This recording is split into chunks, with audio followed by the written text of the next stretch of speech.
everybody. My apologies, that's Zoom telling us there's a recording. So kia ora koutou, good morning, everybody, or good evening, depending on where you are today.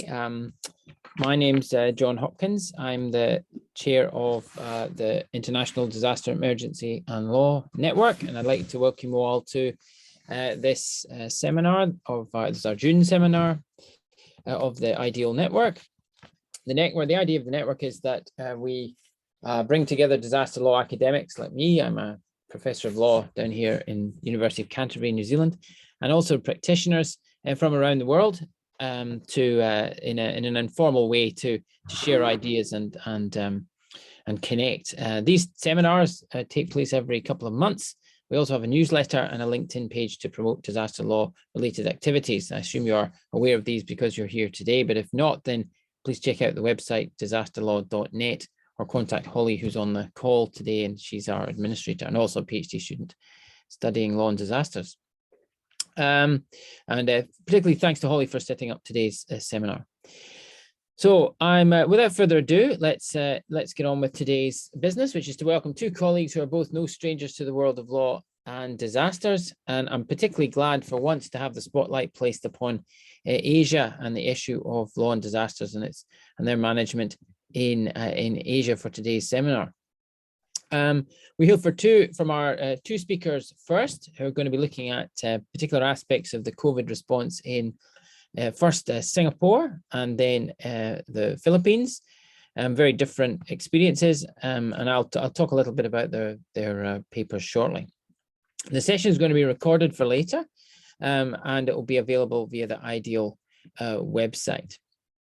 So firstly, I just want to say thank you to Benjamin Ong and Pauline Caspellan for their time this morning or this evening or lunchtime, depending on where you are listening to.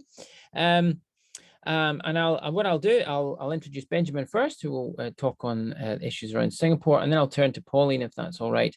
She's going to talk about the experiences in the Philippines. So Benjamin Ong is an assistant professor of law at the Yong Pung School of Law at Singapore Management University. He joins us at the moment. He's actually just informed us he's on leave in New York, so it's very early in the morning there. We thank him for his time today. He works on the regulation of discretionary powers through legal and non-legal means, and he's a particular interest in legal approaches to COVID-19 in Singapore. And some of you will have heard him speak at last year's IDEAL Net conference on that topic.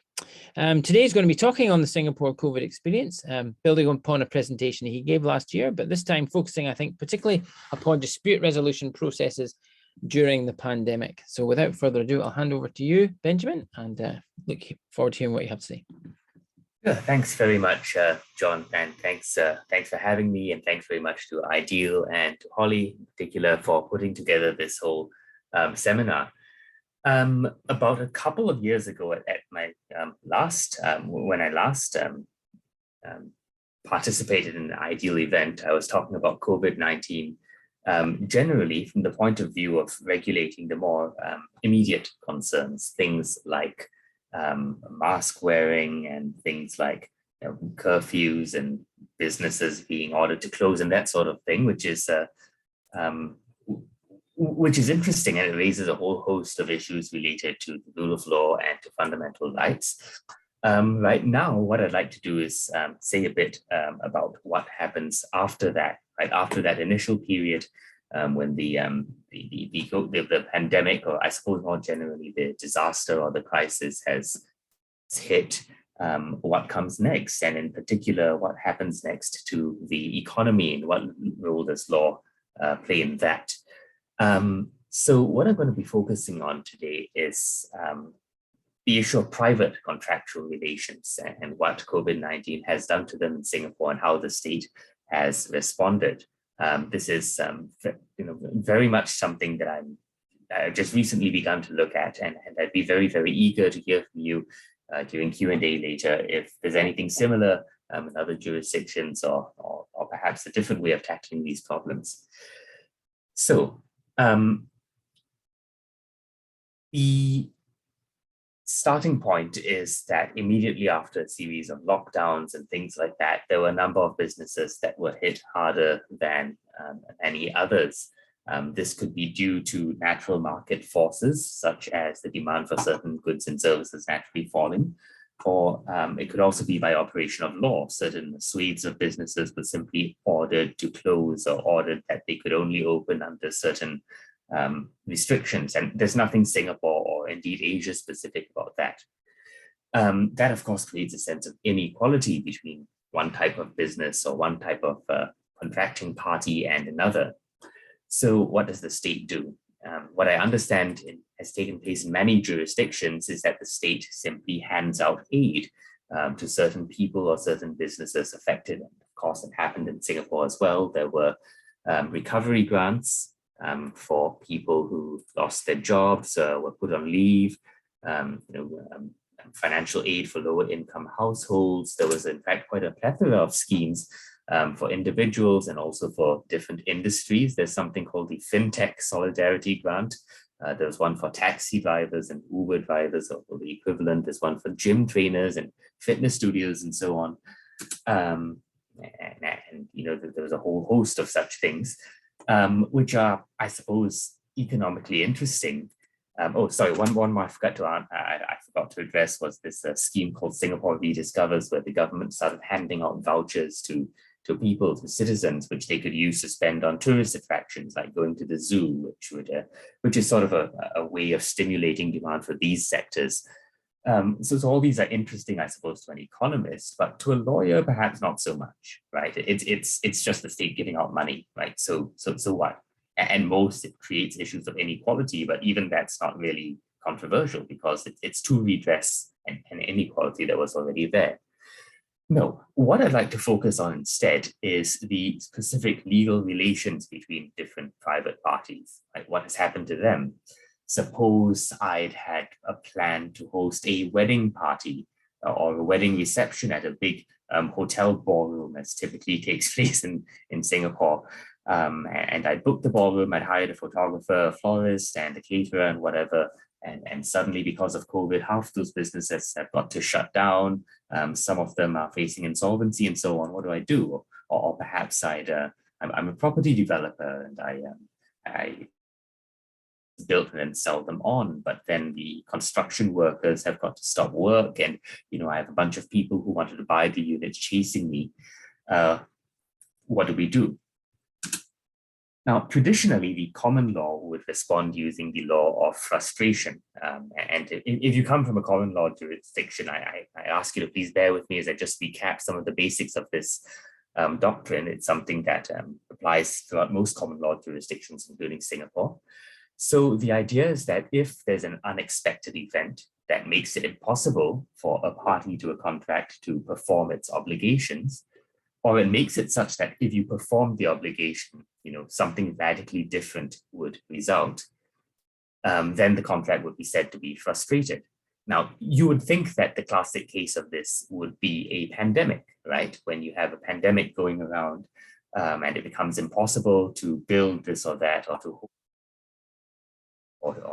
whatever, then that would be the classic case where it's impossible to perform the contract. In fact, there are very, very few cases on frustration that involve pandemics or disease type situations. In fact, the textbook case of frustration is, of all things, it's really arcane. It involves what we call the coronation cases where, I'm sorry, I can't even remember off the top of my head which king of the UK it was. That king was supposed to go through a coronation ceremony and he fell sick, which meant all the people who booked hotel rooms to see the parade or whatever, their contracts were frustrated. So anyway, typically what would happen in such a situation is that you don't have to perform your obligations under the contract anymore. And then in the UK and a number of common law jurisdictions, there's a statute that says, after that, the contract is kind of undone, right? So if I paid money to rent a room, but then, the building burned down or whatever, I could get my money back. There could be a bit of a deduction as a concession to the person who owned the room, and so on. So you can see that that's a rather blunt tool, right? The idea is that once something unexpected happens, the deal is off and the deal is undone, as far as the law can do it. That's one feature of the law of frustration. Another feature is that it can be quite difficult to prove that a contract has been frustrated. The courts have said, for instance, that the mere fact that a contract becomes harder to perform doesn't mean it's being frustrated. So this area of law may not have been triggered. Now, this is one area of law that has come to the fore during the pandemic. And here I have just one indicative example of a case in Singapore, which I suppose is legally not that interesting, but factually it is, because like I said, we don't have many cases of frustration involving pandemics. So this is a case where you have a tenant who used to run what is euphemistically referred to in the judgment as a nighttime entertainment business. It's in the red light district. So anyway, so the tenant just suddenly stopped paying rent, right? Because he couldn't afford to anymore. So the landlord sued the tenant to recover the rent. And the tenant's response was, well, the contract's been frustrated, right? COVID-19 makes it impossible for me to carry on the contract. Now, the thing is, literally, it hasn't become impossible to carry on the contract, right? The contract is to rent premises. And of course, it's possible to lease premises to someone at any time, including COVID-19. Nonetheless, the court said that in principle, it could be said that the contract was frustrated. The reason why was that the contract specifically said, I am leasing you this piece of land to use as a pub, bar, restaurant, or entertainment business. And all of those things were rendered legally impossible. So that's a case of frustration. But as you can see, a lot of it turned on that very specific fact that the contract specifically said, these are premises I am leasing you for an entertainment business. Short of that, the contract wouldn't have been frustrated, which reveals a weakness in this area of the law. I shan't dwell too long on the details, but essentially, first, frustration is notoriously difficult to make out. Second, it is pretty much a blunt tool, right? Pretty much all or nothing. What it does is it stops the contract and it undoes it, which is not necessarily the commercially sensible thing to do. Sometimes, whatever theory of justice or commercial sensibility we subscribe to, the right thing to do would be to keep the business relationship alive, right? Not kill it. Finally, for technical reasons I shan't go into, the law of frustration is simply kind of outdated when it comes to certain commercial realities, specifically when you have complex chains of contracts. But anyway, so that's the backdrop against which we had a spate of legislation in Singapore that related to contractual relations. Now, before I go through what I wanted to say, just a bigger backdrop, Singapore is a pretty small jurisdiction, and not just small in terms of population, which is just slightly over the population of New Zealand. I think it's 4 or 5 million, but also geographically small. So in terms of the constitutional order, it's a unitary state, no federalist issues to get to grips with. Also politically, it is dominated by one political party, right? There are opposition parties represented in parliament, but this being a Westminster system, they can easily be steamrolled over by the ruling party. That having been said, none of the legislation we're about to discuss was really politically controversial. None of the opposition parties put up any sort of resistance to it. So anyway, so these quotations come from the Minister of Law, who's speaking on behalf of the government, introducing this legislation. And he sees the need to begin by saying, we believe in the rule of law and commercial certainty and all that, and generally the state shouldn't intervene in private dealings. However, desperate times, he says, calls for desperate measures, and he raises a bunch of examples from a variety of different jurisdictions, some of which took place historically, some took place in response to a pandemic, a medical emergency, some in terms of other types of emergencies, like the Great Depression, for instance. And he points out that there's nothing new about legislation that intervenes or interferes with private contractual dealings. In the US and various states, for instance, during the Great Depression, there were laws saying that landlords, their right to sue the tenants for unpaid rent was put on hold. And that is something that's taking place in the UK right now as well. Okay, so that's the starting point, right? The starting point is that this is this being what I suppose we could call a disaster. The freedom of contract, the idea that people can make agreements and hold each other to them, has got to give way to what the minister called safeguarding the economic structure for the common good.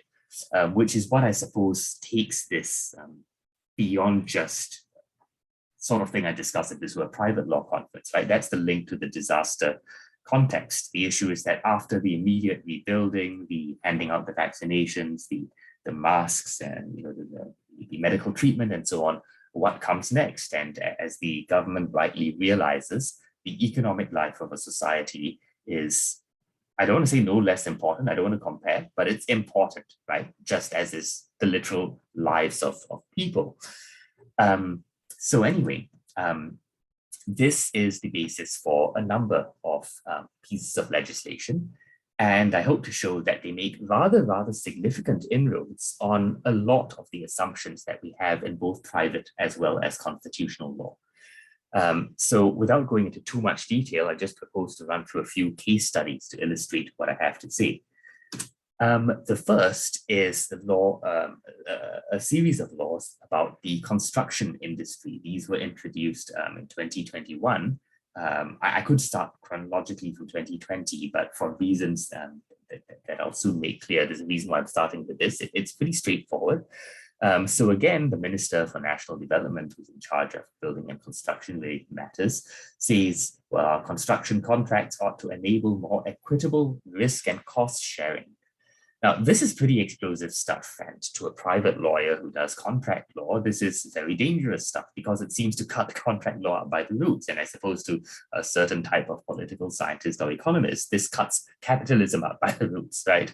Forcing people to engage in equitable cost sharing and saying everyone needs to step up and share the burden. I mean, this is quite radical indeed.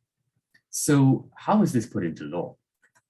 There are a number of things that the law did. Some of them are pretty, if you ask me, uncontroversial. For instance, if the government hired a bunch of builders to build stuff, the government gives them more time to complete it. Okay, fine. I mean, it's really nice, 4-month grace period to build a building. And also rebates on a certain type of tax.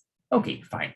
What is more difficult is this, right? This idea of cost sharing between the builder and the customer. So the law basically says that if, due to COVID-19, the builder can't build the building on time and has incurred certain costs, then the client, the customer, has got to pay the builder a certain sum, right? So it could be calculated according to a certain formula. It could be X% of the total price of the construction services. It could be X% of the cost of additional materials or whatever. So this is obviously a state intervention into private contractual relations. And it's an interesting case study because it's clearly one step beyond just the government handing out money. At the same time, it's, well, obviously potentially controversial, but it's hardly the most controversial, right? After all, you still have a rule saying, A must pay X dollars or X% to B, right? The reason why I'm highlighting all of this is because all of this pales in comparison in terms of potential novelty to what I'm going to call case study 2. This is legislation passed in 2020 that allows for relief for people unable to perform all sorts of contracts, right? So including construction contracts, but also a whole bunch of stuff, certain loans, sale of property, certain hire purchase agreements, certain tourism and event related contracts. Those were hit the most by COVID, right? So for example, a tour package, which is obviously hit by travel bans and that sort of thing, or weddings, which are hit by restrictions on the number of people who can gather. So the law says if a party to such a contract is to a material extent unable to perform its obligations due to COVID or due to a law that says what you can and can't do because of COVID, then that party may serve what's known as a notification for relief on the other parties. And what does that mean? So first, it buys that party a bit of time, right? Ordinarily, the other person would be able to sue them for breach of contract, but that right to sue them is put on pause, right? And there are also a few other consequences, like if you put up a deposit, the deposit can't be forfeited, like a deposit to book a wedding venue, for instance. But what is really radical is this. In such a case, one of the parties may apply to someone called an assessor for something called a determination. Now, as I go through what I'm about to go through, some of you may wonder, why doesn't the law just call it a judgment by a judge? Okay, that poses an interesting constitutional issue, which I'll get to in a moment. But first, So these assessors, right? Now, these assessors aren't judges. Most of them are lawyers, practicing lawyers. If you Google Singapore COVID assessors, you get a bunch of law firms boasting about how, this lawyer we have is appointed an assessor. On paper, they can be anyone with at least 3 years of working experience in law or accountancy, finance, business, and so on. So that's who they are. What they do, first, they're called upon to make certain findings of fact. Right? Was one party unable to perform an obligation because of COVID? The reason this is interesting is because traditionally you would think that this is the job of a judge. And further, traditionally you think that there's a reason why these jobs are given to a judge, right? Judges are experts in weighing up factual evidence. They are independent. There are features safeguarding their independence. And so it should strike us perhaps as strange that these jobs traditionally done by judges are given to these people called assessors, who, like I said, could be a practicing lawyer or someone who has no legal qualifications at all. The other striking thing is the sheer powers that they have. They have the power to do a number of things, to order a number of things, if it is just and equitable in the circumstances of the case. That's exactly the phrase that the legislation uses. And they have the power to alter contractual relations pretty significantly. They can order that deadlines be extended, refunds be made, deposits that were put up be forfeited or not. They can cancel cancellation fees, or more broadly, they can require a party to do anything. That's what the legislation says, do anything or pay any sum of money to discharge any obligation in the contract, and so on. Now, so you can see how this is one step removed from the first case study I talked about, right? Merely telling the clients to pay. At least there was a formula saying how much more to pay the builders and when. Here, it's up to the discretion of someone called an assessor. And further, this discretion appears not to be governed by exactly the strictest of legal rules. The law basically says, do what is just and equitable in the circumstances of the case. In particular, when you look at what the minister said in Parliament about this act, he specifically said the point of this act is to depart from the law, right? To not require people to be held strictly by the contracts or to what the law demands. Now, there are, of course, there is a precedent for this in the form of Singapore's small claims courts, but even then, small claims courts, while they can depart from legal technicalities, they've still got to have regard to the law. The assessors do not. So it's interesting because typically when we hear about emergency legislation and we talk about the suspension of certain constitutional norms, we're thinking of stuff like suspension of certain fundamental rights, right? Here, what we have is suspension of certain commercial norms, legal commercial norms, and also possibly a suspension of certain norms relating to the constitutional separation of powers, for reasons I'll go into right now, I suppose.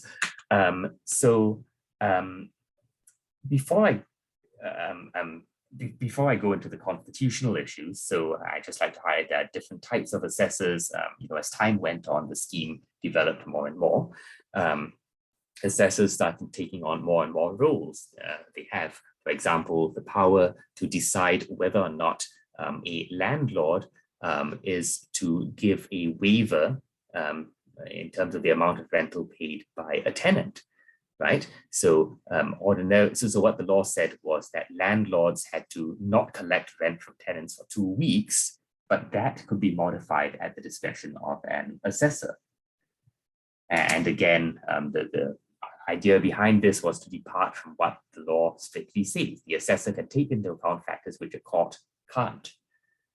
So anyway, this was duly advertised on the websites and made available. All this stuff takes place online, by the way, faster than courts, which is, I suppose, a separate case study about what can court processes learn from COVID.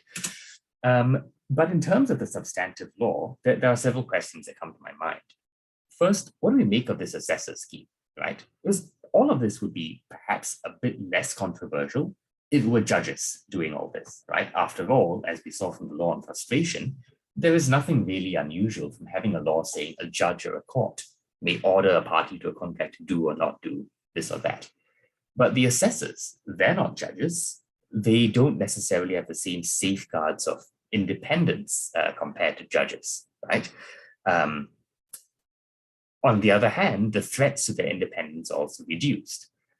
These people are people working basically as volunteers. They're paid a really small token sum per case, like I think it's on the order of 100 or 200 Singapore dollars, which is roughly the same in New Zealand dollars. So really not much at all. A lot of them are really doing it just as a form of volunteer work. And I suppose the cynics would say to add something to their CVs. But anyway, so what do we make of them, right? There are three possible ways to look at it that I can think of. First, we're seeing a suspension of the rules of private law, right? Ordinarily, the rules that contractual disputes are dealt with in accordance with law, but for the sake of COVID, that's been suspended. Now they're dealt with in accordance with what is just and equitable.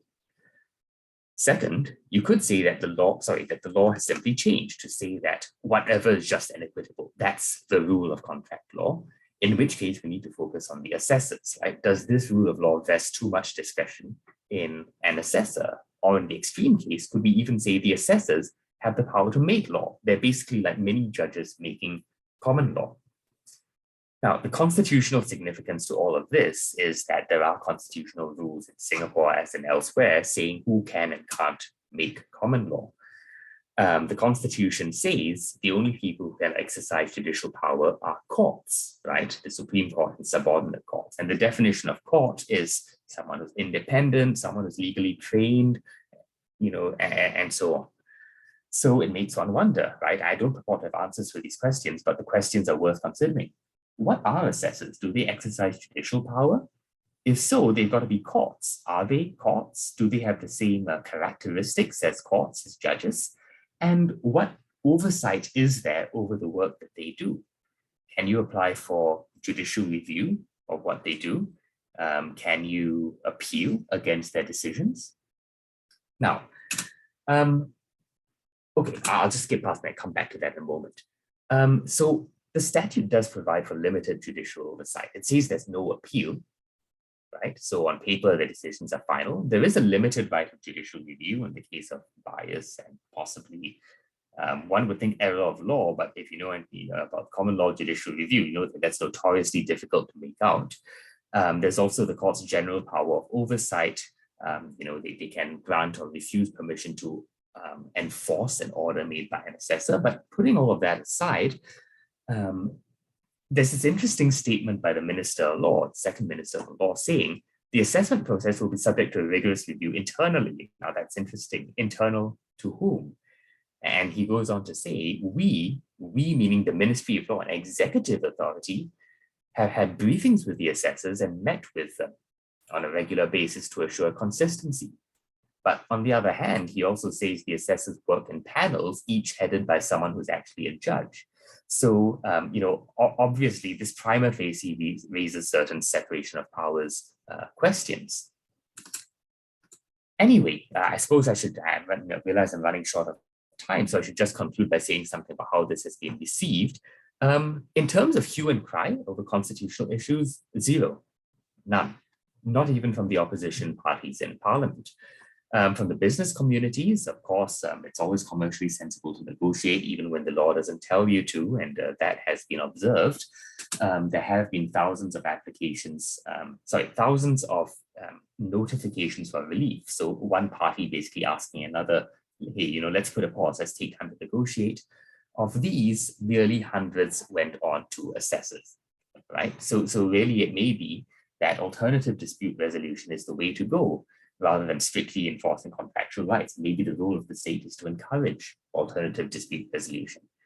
And there's been no case law involving assessors, right? So it's interesting that all these constitutional issues that I, as a constitutional law, a person who studies constitutional law, could think of off the top of my head are merely hypothetical, merely academic.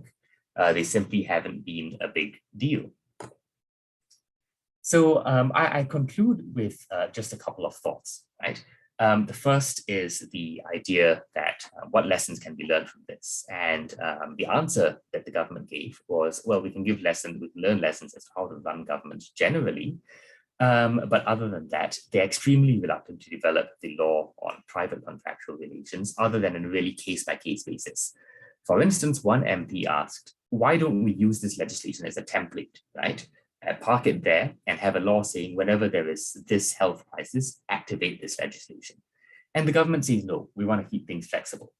There can be health crises or emergency or disasters where it's not justified making such an inroad into private contractual relations. And indeed, if you look at the legislation itself, you'll see that it consists of a patchwork of measures that were introduced, some in 2020, some in 2021, some for leases, some for construction, and so on and so on. Finally, there's the issue of whether all this gives us impetus for further reforms to the law. And I shan't go into too much detail, but suffice it to say that these pieces of legislation have borrowed a lot from the civil law tradition, right? It's interesting that on the one hand, the government says this law is exceptional, targeted for extraordinary times. On the other hand, they say this idea of doing what's just and equitable, this idea of catering to changed circumstances, is not alien to both the common and civil law traditions. And if that's so, one wonders, can a law from the contract law, can lessons be learned from the contract law of a disaster situation and applied to contract law generally? I think I better stop there. I'm sorry for overrunning my time by a few minutes, but thank you all very much. I look forward to a fruitful discussion as well as to hearing from Pauline on the Philippines. Thank you. Thanks, Benjamin. That was fascinating as always. I'm sure there'll be lots of questions later. But I think what we'll do now, we'll just move to Pauline now, if that's all right. And then we'll have a discussion amongst the group generally. So just as a brief introduction to Pauline, firstly, thank you for taking the time to come and speak with us today. Pauline Caspellan is the Disaster Law Delegate for Central Asia at the IFRC, the International Federation for Red Cross and Red Crescent Societies. She's now based in Bishkek in Kyrgyzstan, but she was previously the Regional Disaster Law Advisor for Southeast Asia. She's written, of course, on COVID and disaster law, most recently having a chapter published in volume 3 of the Yearbook of International Disaster Law on Health and International Disaster Law. And she's today going to present her work, which is built upon her previous article, I think, on the Philippines experience during the COVID-19 pandemic. So I'll hand over to Pauline, who I think will have a very different perspective than Benjamin. Thank you so much, John, and thank you for inviting me to speak here in your ideal workshop. So as you mentioned, I would like to talk about something a little bit different from what Benjamin discussed, which is the link between disaster risk management laws in the Philippines and the legislation and regulations that were passed for the COVID-19 response. So if it's all right with you, I'll share a PowerPoint presentation that I prepared for this. That's great. Thank you. That's working great. Yeah, okay, you can see it. So I guess I just want to start with the background of what happened in my country during the COVID-19, the height of COVID-19 pandemic. So from 2020 to 2021, the Philippines consistently ranked among the top 3 countries in Southeast Asia with the highest number of cases, and also the longest lockdown in the region. So when I use the term lockdown, it's very general. It just means that in either a majority or some parts of the country that there were community quarantines imposed and that there were travel bans imposed, both coming into and going outside of the country. In terms of the legislation that we had, we have 2 main presidential proclamations. So these were done at the executive level. So we have a civil law system in the Philippines, and under the powers of the president, he has the power to declare the existence of a public health emergency, which he did so after after the Secretary of Health confirmed the first cases of local transmission of COVID in Metro Manila. And after the declaration of a state of public health emergency, immediately followed the declaration of a state of emergency.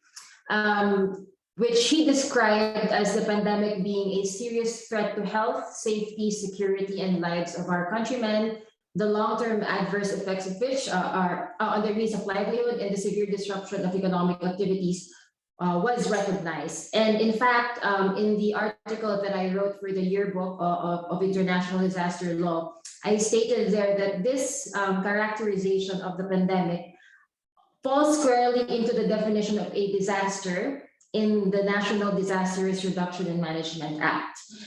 So you will see here that I also highlighted the fact that the declaration of a state of emergency, which is usually done for disasters, allowed for the pandemic response to initially use some of the funds already allocated at the national and local level for disaster risk management, and allow the national and local government units to use that for the immediate financial needs for responding to the pandemic, primarily for the imposition of quarantine regulations, and also for the provision of some form of subsistence allowance for households that were not allowed to go to work because of the community quarantine rules. But apart from those executive presidential proclamations, we also have three main core legislation that were used for the COVID-19 response. The first one is the domestic law on implementing the international health regulations of 2005. So the name is a bit long, and I have the cheat sheet here. So the full name is the Mandatory Reporting of Notifiable Diseases and Health Events of Public Health Concern Act, which was passed in 2014. And as you can see, as you will see in the next slides, under that law, they established, or the government established, an interagency public health coordination platform to address specifically what happened during COVID-19. But as this law is, it was passed during the time where there were already public health emergencies, but not as large scale as COVID. It did not really foresee the specific needs and responses that were required by COVID. And so two other legislation were passed. It's called bayanihan. So bayanihan in Filipino, it means to care for one another, and that's what they use. So like Bayanihan 1 and Bayanihan 2. And there were two laws because the first law was only good for 3 months, during which time nobody knew how long the emergency would last. But for both of those laws, there was a clear recognition of COVID-19 as a public health emergency, as well as a clear reference to WHO guidelines for responding to public health emergencies, including, of course, the IHR, the standards stated in the international health regulations. Core capacities under IHR, such as notification, surveillance, detection, case management, and monitoring, were also, by implication, included in these two pieces of legislation. But more importantly, these laws were important in terms of providing the public funds for the longer-term COVID-19 response, as well as providing the legal basis for quite strict restrictions implemented, not only in the Philippines, but also all around the world. But specifically very restrictive in the Philippines because the public health system in the country was not strong enough to allow for flexibility in terms of the movement of people. And so restrictions around the quarantine and isolation, and of course, mass regulations were quite, they were already, if there was no clear legal basis for it through these two laws that I just mentioned, it would actually be considered as an infringement of various constitutional rights, including the freedom of movement and other rights related to liberty. More importantly, these two COVID-19 laws provided for public funding for health insurance to cover the testing and hospitalization expenses of everyone, as well as providing specific provisions for the hazard pay of health workers, that were exposed to the risk of COVID-19. So as mentioned during the first part or during my introduction, the article that I wrote really focused on the link between the legislation for COVID-19 as a public health emergency and existing legislation and mechanisms for disaster risk management. So the Philippines has a quite advanced disaster law framework in the sense that it has the National Disaster Risk Reduction and Management Act of 2010 has adopted greatly the paradigm shift from just emergency response to more on disaster prevention and mitigation. And subsequent policies that were passed, including the NDRRM plan and the overall strategy for disaster risk reduction and management, have aligned itself with the principles and commitments under the Sendai Framework for Disaster Risk Reduction. But as mentioned, it was not either PHE legislation or disaster risk management legislation. It was both. So you will see here that as I mentioned, the intersectoral public health coordination platform for public health emergencies was established earlier on in 2014, and this is what we call the IATF, or the Interagency Task Force on the Management of Emerging Infectious Diseases. Originally, under this law and the executive order that established the body, it had both policy making and implementation functions. But for COVID-19, it was limited only to policy making functions under the leadership of the Secretary of Health. And the reason for that is there was another body that was established, an ad hoc mechanism or an ad hoc coordination platform that was established particularly to respond to COVID-19. And this was the National Task Force on COVID-19.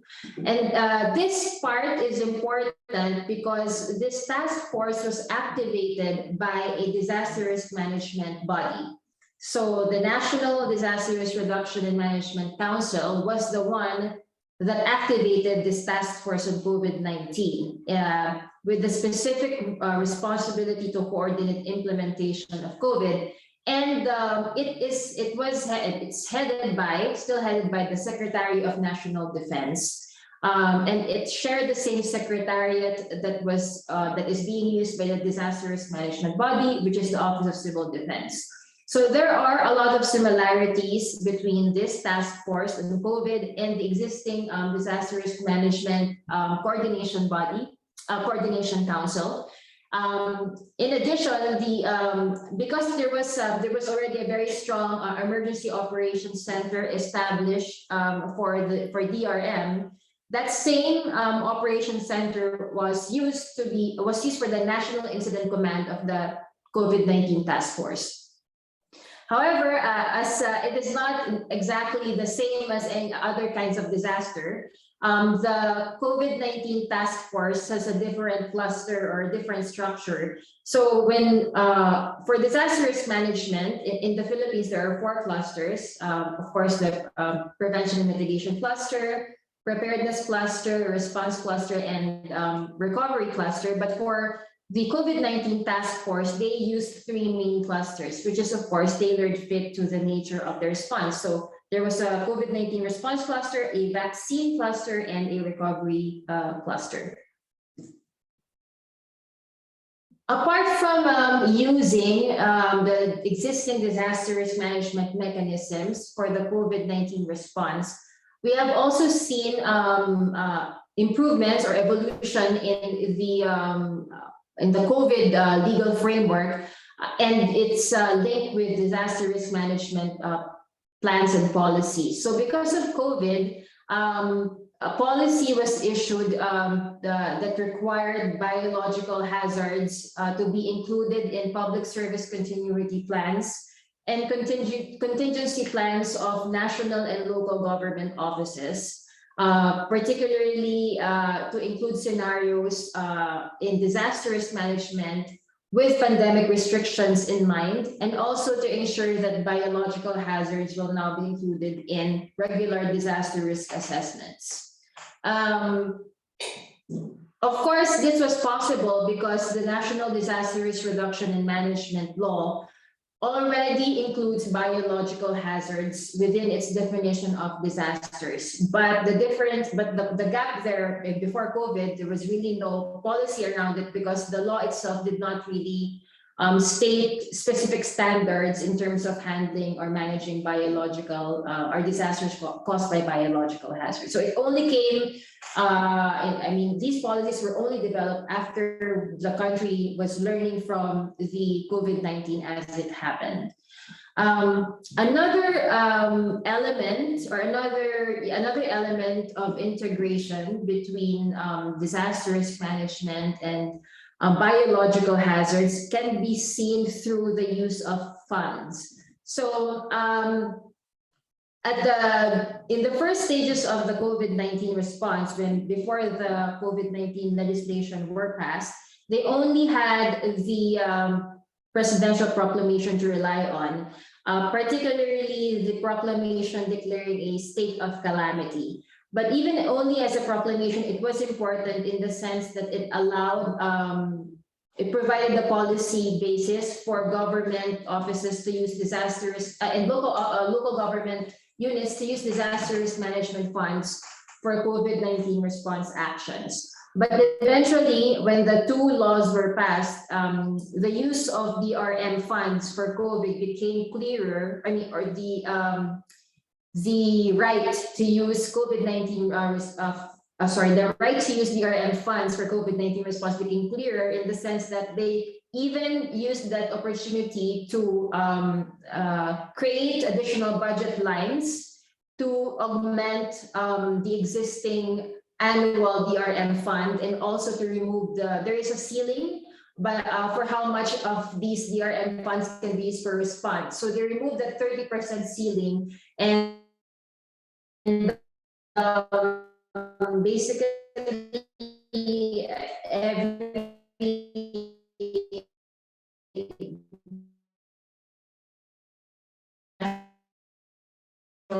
government office or local government, you can use it because the country is and so you have to. I think we're losing Pauline. Pauline, can you hear us?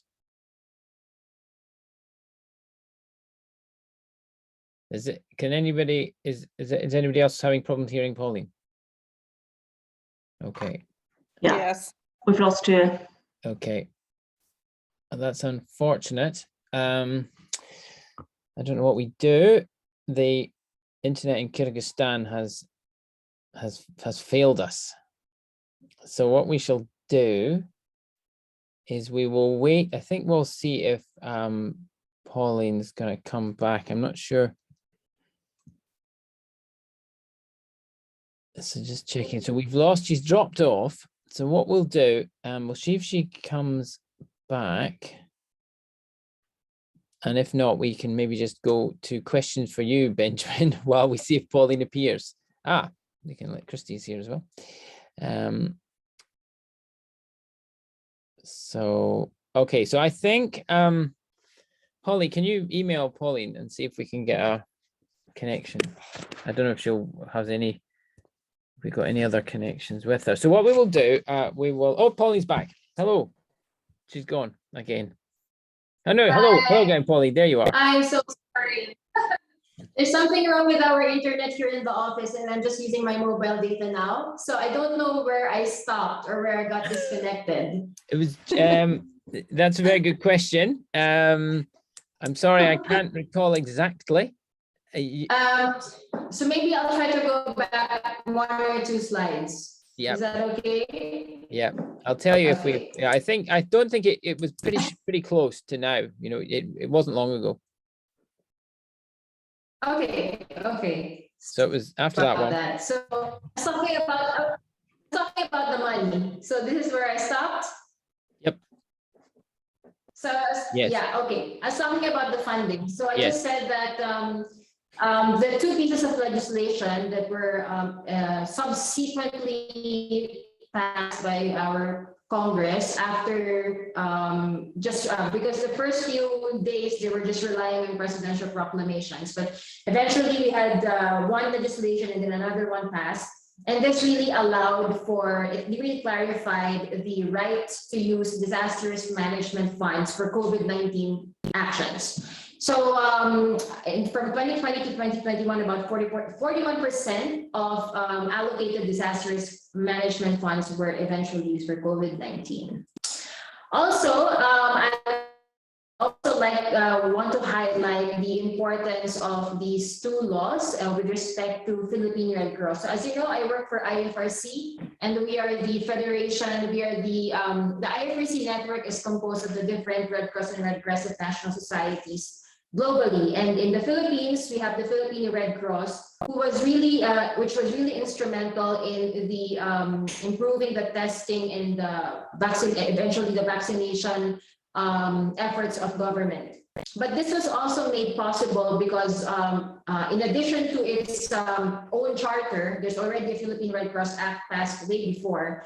The two COVID-19 laws were very clear in identifying the Philippine Red Cross as a partner in the distribution of services incidental to the fight against the pandemic. And this allowed them, this provided fast-track approval of their molecular laboratories and their participation in the vaccination drive, as well as their support in establishing isolation tents. And I think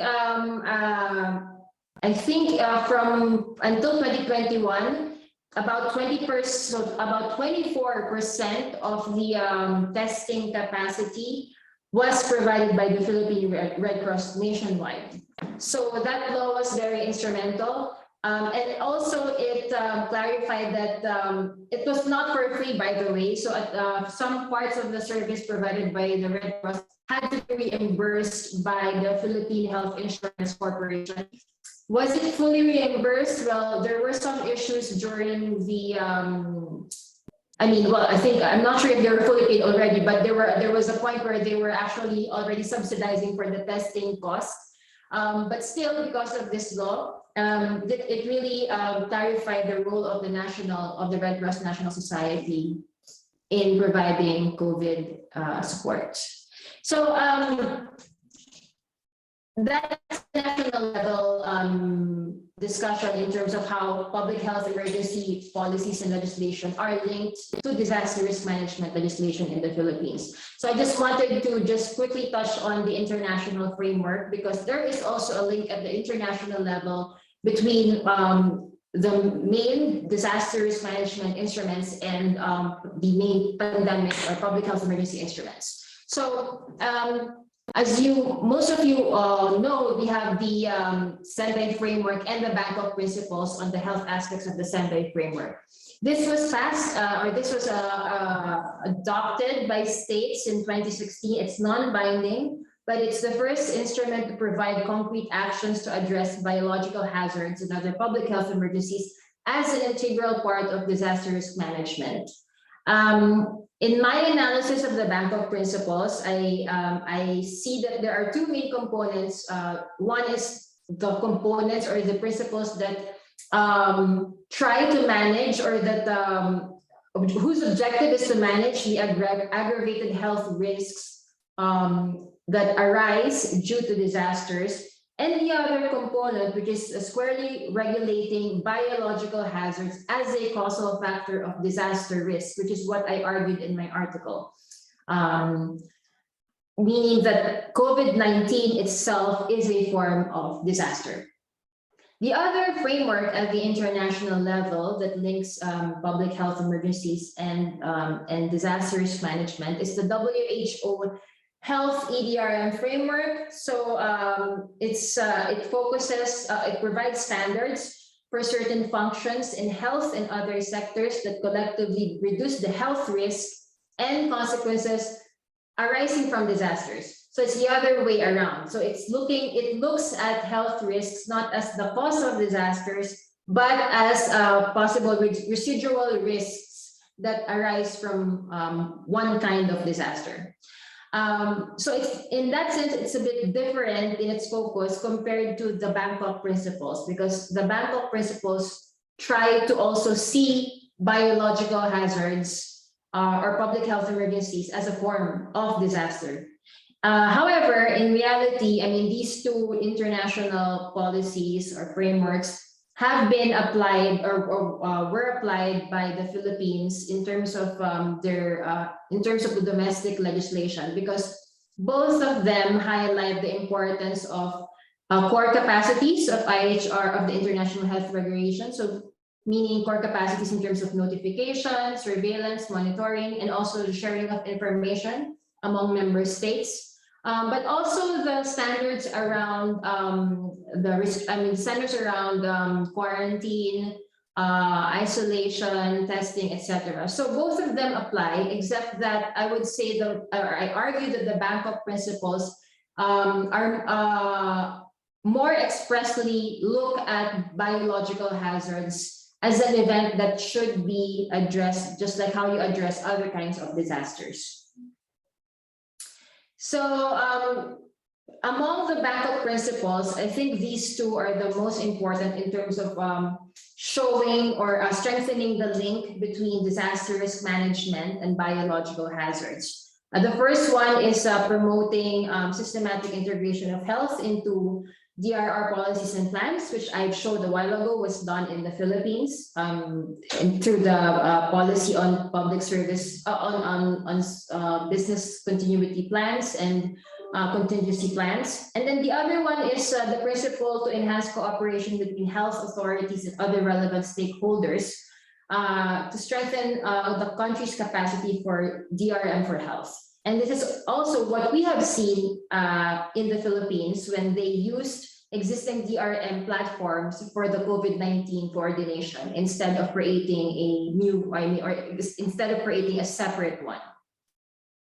So based on these arguments and based on these observations, I can conclude that the experience in the Philippines shows a good example of integration between DRM and public health principles, and this can be done through legislation. Hybrid legislation can maximize existing mechanisms and resources when it enables public health coordination platforms to leverage or take advantage of existing structures for disaster risk management.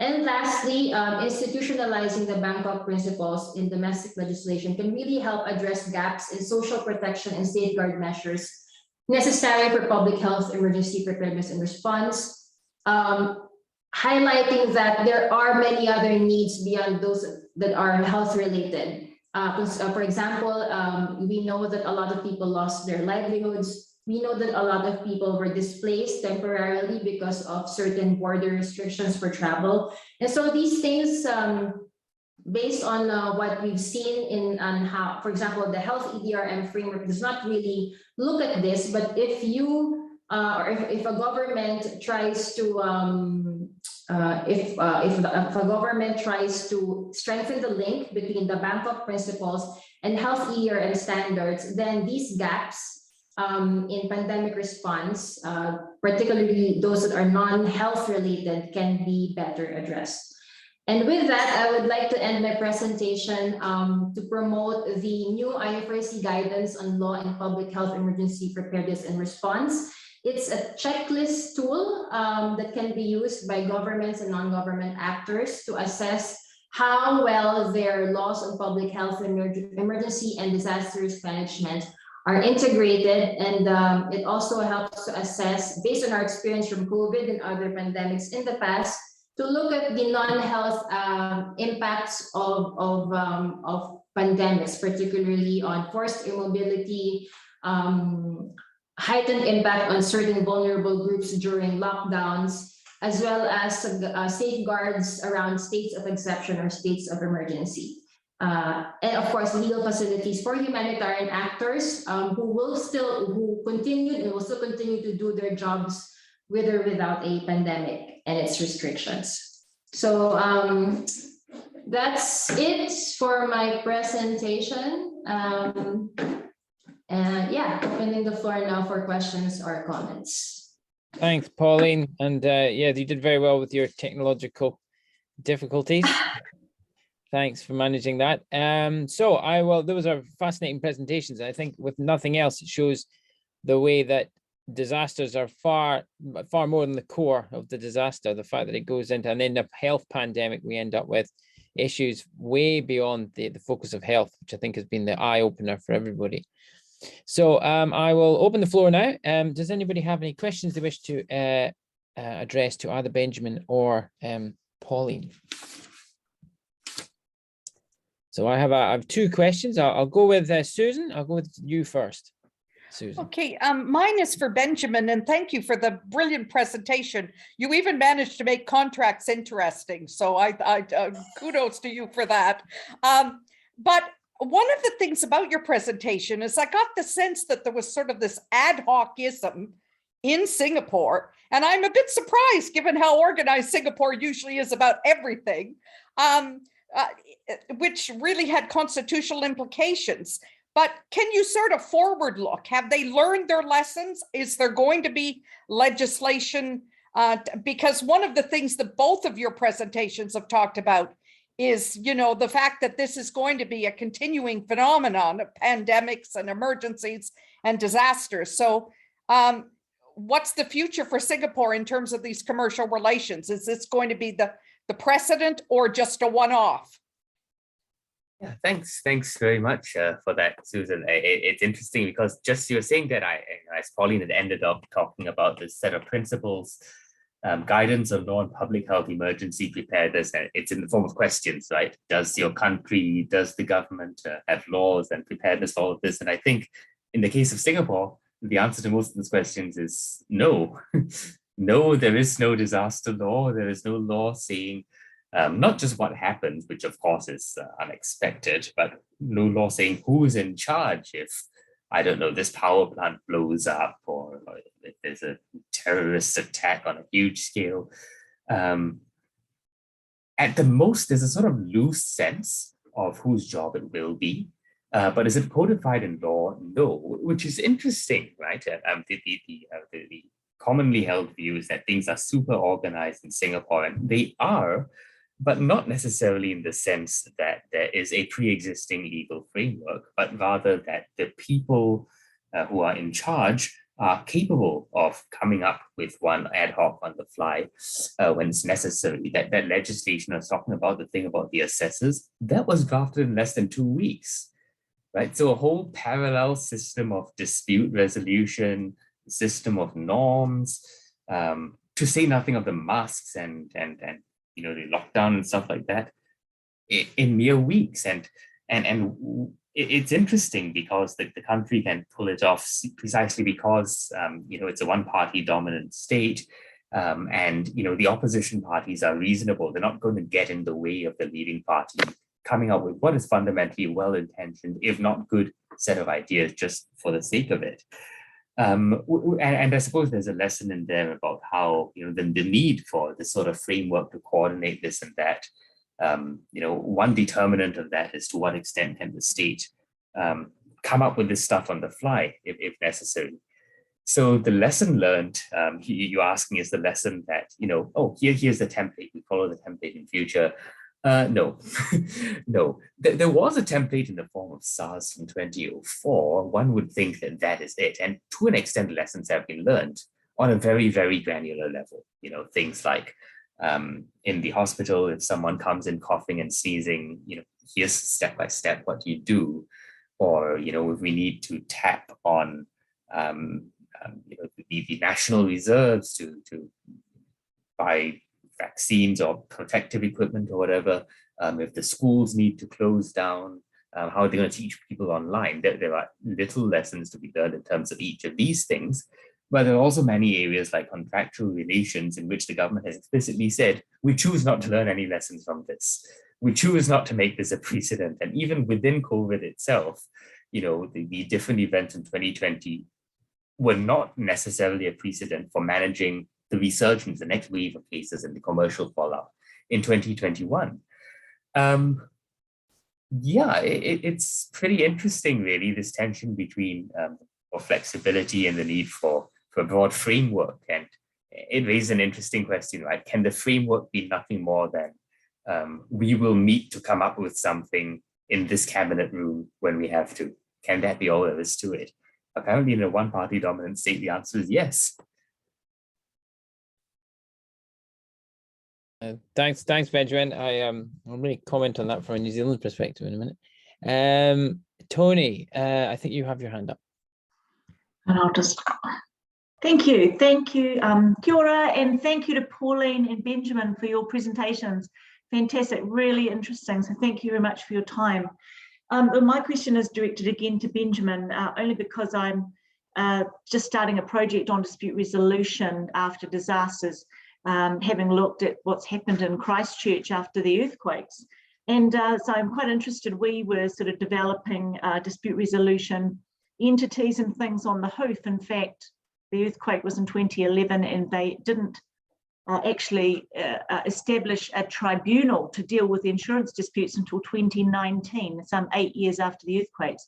So again, similar to you, sort of rushing along and trying to make it up as we go along. So my question to you, Benjamin, is what have you got statistics on how well has this been received by those in business? Again, it may be a uniquely Singaporean feature of governance that the answer is, I'm sorry, no. So the backdrop is that there generally isn't freedom of information legislation unless the right MP asks the questions in Parliament. So no, when I go to the website of the Ministry for Law, who is in charge of this sort of thing, no statistics. Pretty much the only statistics were the brief ones I showed, which were that as of 2021, so when this framework existed for about a year or so, there were that 1,000 or so, or those few hundred that went to assessment. I have no idea what happened with the cases later. The law says that the assessors can publish summaries of the decisions, but they haven't. There isn't even a website telling me how many assessors there are, or in that, even that sort of detail. The other thing, though, is that this sort of thing would be inherently difficult to measure. In terms of counting court cases, sure, I mean, we can measure that. And there have been, I found 2 reported cases, just 2, about frustration of contracts related to COVID-19. In terms of dispute resolution, more informally, it tends to be the case that, well, because it's informal, you can't really track it. I mean, for every 100 cases you have that go through even the semi-formal system, you have thousands more of people just meeting together over coffee, or I suppose over Zoom, depending when, and saying, I'll give you a few more days. Okay. In terms of the bigger disputes, I think we will have to wait and see what, I mean, the usual law of contracts has been taking on the background. These are just stopgap measures, right? And the limitation period is 6 years. So we'll really have to wait and see. I'm sorry, I can't give you a better answer than that, but it may well be that with informal dispute resolution, that's the best that one can give. Thank you. Thanks for that, Tony. Thanks, Tony. Benjamin, I think you had a question for Pauline. Yes, thanks very much, Pauline, for that interesting presentation. I thought it was interesting because it was interesting to learn about the interplay between, on the one hand, you have all these frameworks and, these preparations, you've got a disaster law and these constitutional safeguards against using funds. And on the other hand, it's COVID, right? You've got to move fast. And I'm wondering, was there any sort of friction, any sort of political friction, any forces that got in the way of decisive action? Were there voices from an opposition in the legislature that stopped this legislation from being passed, or that stopped the use of funding on an emergency basis for COVID?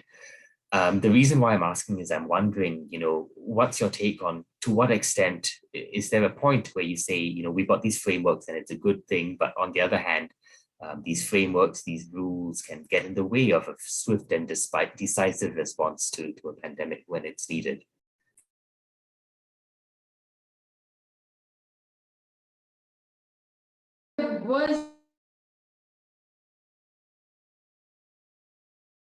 I'm really sorry. Yeah, there you go. So thanks for the question, Benjamin. So just to answer that, yes, there was opposition, but very minority opposition to the passage of the first COVID-19 law, which expired after 3 months and which was then followed by a longer term COVID-19 legislation. And the opposition was about two things. One is around, yes, the use of the DRM funds. Just because of the fear that it might be overspent and then a disaster comes and there's no money. The other one is on the draconian restrictions, perceived draconian restrictions, and also in reality, some of them were abused by law enforcers. But that opposition was not very strong, and the laws were passed quite quickly. Are they, or will they be, or have they been also, what was your question, whether they impeded the effectiveness or the efficiency of the response? I wouldn't say that they, actually it's the reverse. Because of these laws, there was some clarity in terms of the flexibility in funding, because they had to realign the annual, or they had to basically amend or realign the annual general appropriation. So that some of these items can be scrapped and used instead for COVID-19. So in that sense, it was actually very helpful. I think the main critique of these two laws is, one, they were subject to abuse by some law enforcers just because they were too broad in terms of the language around restrictions. And the number two, despite legal provisions on providing social protection measures such as through cash and food relief items, basically, not everyone were able to receive enough assistance from government because the lockdown was too long. So those were the two main critiques of the laws, I would say. And I wanted to add something, just because I was listening to your presentation, and I just I don't know if you have, or if you had discussed something similar in our COVID-19 laws. A specific provision on moratorium around loans and contracts was included, and this actually made it easier for contractual for parties in a contract, particularly for those in the construction business, because construction activities were restricted during the lockdown. It was easier for them to then agree that the days for which there was a declaration, or there was a specific official declaration on quarantine, community quarantine, that those days would not be counted in the project cycle. So that helped some contractors in renegotiating the terms of their contract. Thank you very much, Pauline. Thanks, Pauline. Do I have any other questions? In which case, I'll abuse my position as chair. Oh, Susan, were you going to ask something? Just, well, no, let you, because I've already asked one. So you ask one first. Well, Because it might be the same. And if it's not, I'll ask mine. So my question was to you, Pauline, about you talked about the way that your system attempted to, or in Philippines, sorry, integrated the emergency management process and the public health emergency processes, and you had talked about the task force. Now, we don't have good integration in New Zealand. There was ad hoc integration at the time, but actually it was, I think it was pretty poor. And what happened was that the health agency became the lead agency and overrode the disaster management agency, which made some decisions that were then taken were quite poor because the health agency didn't really understand, for example, the logistics of bringing things in and so on. So I just wasn't, what was there any, what was the relationship between the two key agencies in the Philippines example? I mean, it wasn't as smooth sailing at first because there were some, so the permanent body is the first one that I mentioned, the Interagency Task Force on Emerging Infectious Diseases. That was established long ago. Mm-hmm. The ad hoc body is the one that was established through the emergency management system, which is the one with boots on the ground, I would say. So I think eventually they were able improve their coordination in the sense that the policy-making body, which is the one that was established for not just for COVID, but for all public health emergencies, is led by the Secretary of Health. And all of the regulations released by that body should be, of course, science-based. Of course, implementation varies, but in principle, they should be science and health-based. And this would then guide the boots on the ground, which are the people in the ad hoc national task force on COVID-19 in their implementation. So the specifics in terms of around logistics, in terms of importation, in terms of implementing community quarantines, they were done by the usual agencies involved in disasters management. So they knew how to do it. But the important thing was that it should be based, the quarantine or the levels of restriction were informed by the Secretary of Health and the other science agencies in the policy-making body. Yeah, thanks, Pauline. I must read your article again. So thank you for the comment. Susan, we've got a. Well, I just wanted to follow up on what you were asking, John, because I think this is pretty exciting what you're saying, Pauline, because in a lot of countries that I was familiar with, there was this complete disconnect between disaster and health, and there wasn't an integration. And I'm wondering about your role in the IFRC, whether that was influential in terms of how your country dealt with the situation, because it seems to me that what you're saying is really important in terms of future health emergencies. Bringing them into the disaster management framework is extremely important. As John just said, I need to read your article carefully because I think this could be influential to the practice of other countries. And when I did my chapter on the response to COVID health, I did say that in fact, the South Asian example, their preparation was much more extensive than in fact the United States, the United Kingdom, Canada, where I'm from, because we simply couldn't put together this concept of disaster and a health emergency. Anyways, just be interested in your comments about that.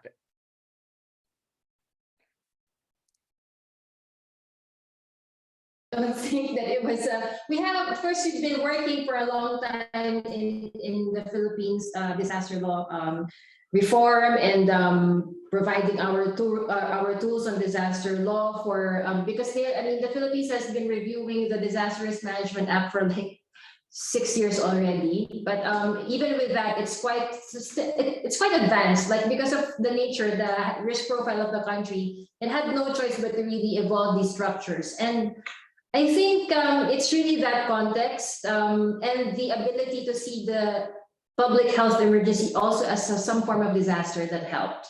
So that's why when I wrote the article, I really had to carefully argue that the treatment of COVID as a disaster was laid down in the policies and in the subsequent legislation. Just to add a comment, I mean, you know, when you look at what happened, that the United States had the highest death toll, I mean, it's disgraceful that there wasn't a more coordinated response. And, you know, we need to learn these lessons and we need to communicate this information. I'm getting very passionate, John, about this. But when you think of the millions of people have died equivalent, you know, to the 1919 flu pandemic, it's disgraceful that countries didn't have better preparation. And so, you know, you really have set out an example. So thank you. Yes, for that, but just to let you know that the implementation wasn't perfect. Just to clarify. Nothing is perfect. Thanks, Susan. But I think Susan's point is valid, that there's a number of Western states, I think, can learn from some of our Asian counterparts. Are there any other? I can't see any other questions. In which case, I may ask one final question to Benjamin about. So you mentioned that as far as I can see, these assessors have the ability to have a very broad discretion as to what their response is. So is there any evidence of them doing anything unusual or approaching the problems of COVID and of course, you know, all the myriad problems that emerged that we didn't really think about in advance. Doing anything different to try and resolve them, or is it very difficult to find because you can't see the cases that you can't really tell us? I mean, given that judicial review is always a possibility, the fact that no one's even tried to call it up to the courts says something. In terms of abuse, abuse of the very broad powers, pretty much unheard of, right? That there've been no complaints, court-based, formal or informal. I suppose the follow-up is, why is that? Partly because there's a certain network of, I hesitate to call it oversight in the constitutional sense, right? Because typically when you think of oversight, we think, the right of appeal to a higher court, or, someone's your boss, so to speak. What we have here are these vague statements saying that these assessors have discussions with members of the executive to ensure consistency, but also they are guided in panels by people who are actual judges. And of course, it would be interesting, I suppose, if I can do project interviewing some of these assessors and the government officials concerned, but it would appear that no, there have been some sort of checks and balances, even though they're informal, even though they lack the way in which you'd see constitutional arrangements institutionalized, yet there have been effective checks on the use of their powers. And of course, there's the other point that they are really they're a last resort. Right? Negotiations always the first resort, and we've seen the government been handing out tons of money. Well, not tons, but handing out bits of money to people, which I suppose eases things and eases these industries as well. So I suppose the case study in the final analysis isn't about how to replace courts or formal dispute resolution, but rather how to facilitate and encourage informal dispute resolution by nudging people towards that. Thanks, Benjamin. Interesting things to think about anyway. So I don't see any more questions. So, and I noticed there were some comments in the chat, so thank you for people making them. Generally, their enjoyment of the paper. So I think we'll call today's seminar to a close. I don't know about everybody else. I think it's been really good. I really enjoyed the presentations. I think I'll encourage the people to listen to the recording. I think the quality has been fantastic. I'm only ashamed that we didn't get as big an audience as usual, but that's the nature of these things. But thank you very much. I think if there's any evidence that we needed that health disasters are not just about health, then those two papers made it absolutely clear. So on the basis of that, I'd like to thank our two speakers for their time this evening or this morning or whatever time it is with you, and also for our audience for some great questions, and hopefully see you again in a couple of months. So thank you very much, and see you again. Goodbye, good night, good morning. Thank you. Thanks.